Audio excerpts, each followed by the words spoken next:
सभी को सादर जय जिनेन्द्र। मंचासीन हमारे सभी विद्युतगण जो यहाँ पर उपस्थित हैं उनको मेरा नमस्कार।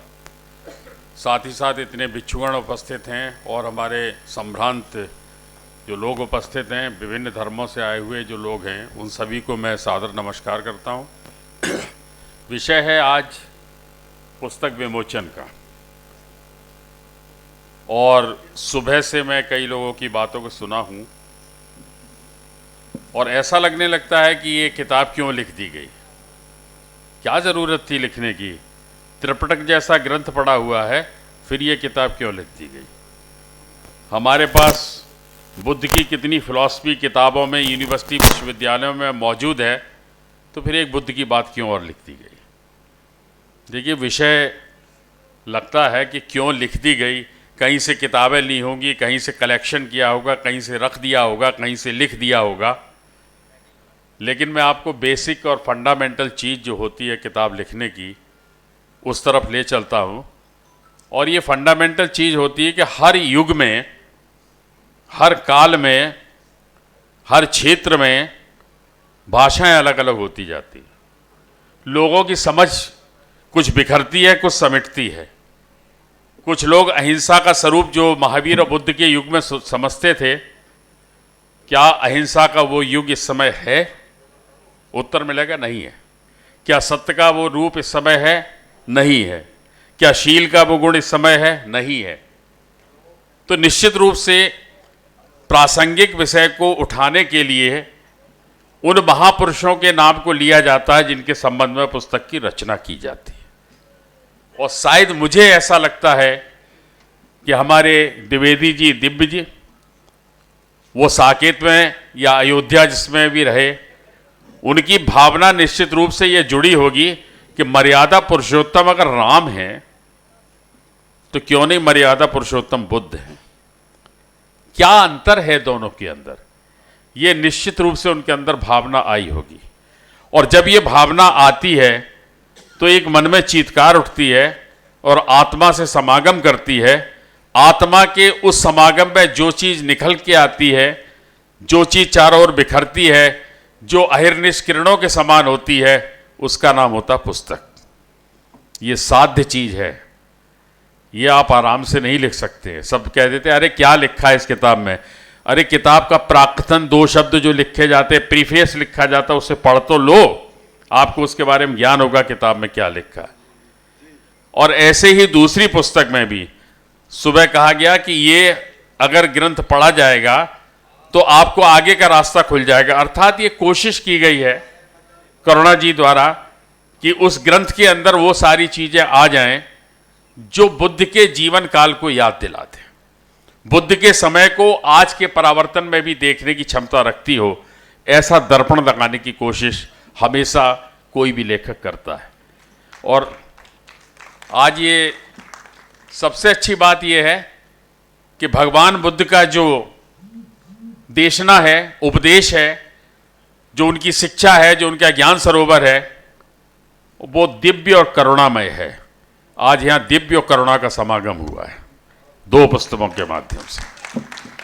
दिव्य ने एक इतनी ग्रंथ लिखा, चर्यों के रूप में, चरित्र बोलते हैं, पुराने जमाने में चर्यो बोलते थे, और आपने बुद्ध के जीवन परिचय और दर्शन के बारे में लिखा है।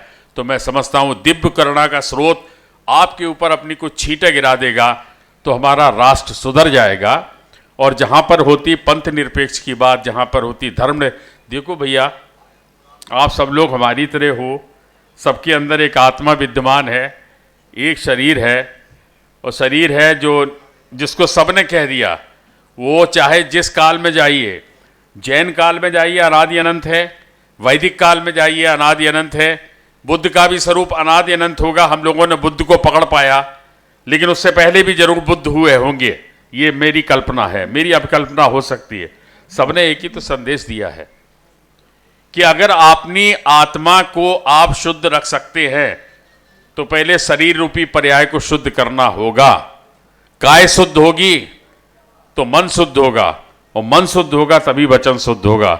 इससे पहले शुद्धता की प्राप्ति नहीं होती है।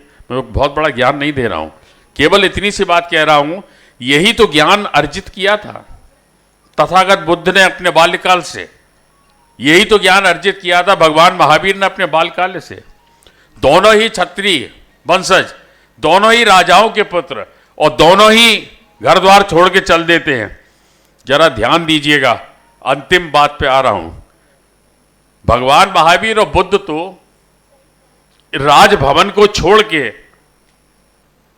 एक संत बने थे, और संत भी ऐसे जिसे किसी चीज की आवश्यकता नहीं थी। संत भी बिल्कुल निष्प्रय निष्परिग्रह, और मेरे महावीर तो निर्ग्रंथ औरत थे। इस श्रमण परंपरा के दो महायोद्धा एक ही काल में होते हैं, एक ही तरह के घर में होते हैं, फिर भी बाहर निकलते हैं। अब ध्यान दीजिए जो बात कह रहा हूं, और ध्यान देके ही आगे कार्य करिएगा। यह मेरी विनम्र निवेदन और प्रार्थना है। आज के युग में जो मोहल्ले का सबसे कबीला टाइप का लोग होते हैं, बुरा मत मानिएगा, सबकी छवि नहीं होती ऐसी, लेकिन कुछ की है, और वो एक मचान लगा के बैठते हैं, 10-5 लोगों को रखते हैं, और एक सिद्ध पुरुष की तरह अपने आप को स्थापित कर लेते हैं, और जिनके पास अपने खुद का रहने का मकान नहीं था, वो करोड़ों के मकान खड़े कर लेते हैं। क्या हमको पूजा करनी चाहिए? अरे इस बुद्ध की शरण में आइए, उस महावीर की शरण में आइए। ये धर्म है, धम्मम शरणम गच्छामि, ये धर्म है, और बाकी विधर्म है। आप किसी भी विधर्म को रोक नहीं सकते हैं, आप में शक्ति नहीं है, क्योंकि जो जिस तरह पानी का बहाव नहीं रुकता है, उस तरह आंदोलित होने का बहाव भी नहीं बढ़ता है। और अब अंतिम बात सुन लीजिए, मन में आता है शायद इस बाबा से पूछ लें तो मेरा अच्छा हो जाएगा, शायद इस बाबा से पूछ लें अच्छा हो जाएगा। आज ये बाबा तुम्हारे सामने खड़ा है, मैं खड़ा हूं बाबा के रूप में, और आप सब लोगों से 10, 15, 20 लोगों से एक निवेदन यह है, 1000 रुपए हमको दे दो, तुम्हारा काम शर्तिया हो जाएगा। अगर नहीं होगा तुम्हारे पैसे वापस होंगे, ब्याज सहित वापस होंगे। भैया, बुद्ध महावीर ने क्या कहा था? कर्मों की गति, सरदार जी, कर्मों की गति, कर्मों की गति से कार्य होना है। कम से कम 10 में होगा, तो अगर हम थ्योरी लगा दें, रिमाइंडर थ्योरी न लगाएं, तो 5 का तो काम हो ही जाना है। 5 बजाएंगे ताली और 5 का पैसा वापस, बन गया बाबा सिद्ध पुरुष। बहुत आसान है, ध्यान रखिए इस चीज का।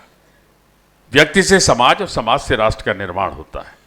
ये राष्ट्र जिस स्थिति में पहुंच रहा है, ये शनै शनै पहुंचा है 47 के बाद से, कोई एक दिन में नहीं पहुंचा, ना पहुंच सकता कभी। और जहां ये पहुंचा है वहां पे नीचे न गिरे, स्थायित्व न हो, थोड़ा थोड़ा ही बढ़े, लेकिन आगे बढ़ता जाए। इसी उद्देश्य के साथ हम ये कहना चाहते हैं खाली इसके माध्यम से कि हम पंथ निरपेक्ष हैं, और धर्म केवल एक है, धम्मम शरणम गच्छामि। जय जिनेंद्र।